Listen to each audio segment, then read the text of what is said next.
మొట్టమొదట మహిళా రిజర్వేషన్ల గురించి మనం చర్చించుకుందాం. ఆ తర్వాత నియోజకవర్గాల పెంపు, నియోజకవర్గాల పునర్విభజన మీద మాట్లాడుకుందాం. కాంగ్రెస్ పార్టీ మహిళా రిజర్వేషన్లకు వ్యతిరేకం అన్నట్టుగా నిన్న మన కేంద్ర మంత్రివర్యులు లేదా భారతీయ జనతా పార్టీ పార్లమెంట్ సభ్యులు కాంగ్రెస్ మీద ఆరోపణ చేస్తున్నారు. నేను ఈ సందర్భంగా ఆ నాయకులకే కాకుండా ప్రజలకు గుర్తు చేయదలుచుకున్నాను. స్వతంత్రం వచ్చిన తర్వాత ప్రజాస్వామిక దేశంలో రాజ్యాంగాన్ని రచించుకొని ప్రజలెన్నుకున్న ప్రభుత్వాలను ఏర్పాటు చేసుకోవాలని ఆలోచన చేసినప్పుడే పురుషులతో పాటు మహిళలకు సమానమైన ఓటు హక్కును మొట్టమొదట ఈ దేశంలో ఇచ్చిందే కాంగ్రెస్ పార్టీ.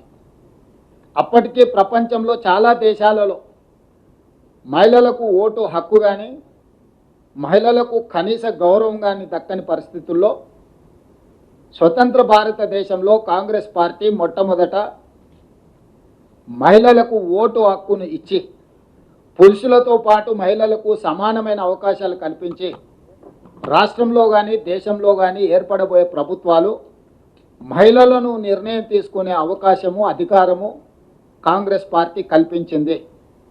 ఆ తర్వాత దేశ ప్రధానమంత్రిగా, ఈ దేశానికి రాష్ట్రపతిగా, లోక్సభ స్పీకర్గా, వివిధ రాష్ట్రాలలో ముఖ్యమంత్రులుగా, వివిధ రాష్ట్రాలకు గవర్నర్లుగా చాలా రాజ్యాంగబద్ధమైన పదవులలో మహిళలకు అవకాశం కల్పించిన పార్టీ కాంగ్రెస్ పార్టీ.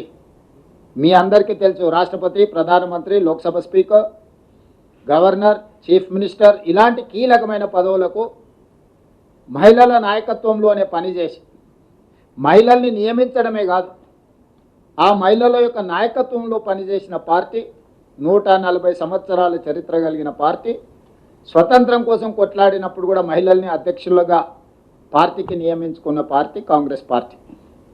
అంత గొప్ప చరిత్ర కలిగిన కాంగ్రెస్ పార్టీ స్థానిక సంస్థల్లో మహిళలకు రిజర్వేషన్లు ఉండాలి అని రాజీవ్ గాంధీ గారు ఈ దేశంలో అమలు చేసి, ఆ తర్వాత చట్టసభలలో కూడా మహిళలకు రిజర్వేషన్లు ఉండాలి, శాసనసభలో, లోక్సభలో కూడా మహిళా రిజర్వేషన్లు ఉండాలి అని శ్రీమతి సోనియా గాంధీ గారు రాజ్యసభలో బిల్లును ఆమోదింపజేసి లోక్సభకు పంపించినప్పుడు భారతీయ జనతా పార్టీ సహకరించకపోవడం వల్ల 2013 సంవత్సరంలో చట్టసభలలో మహిళా రిజర్వేషన్లు స్తంభింపచేయబడ్డది.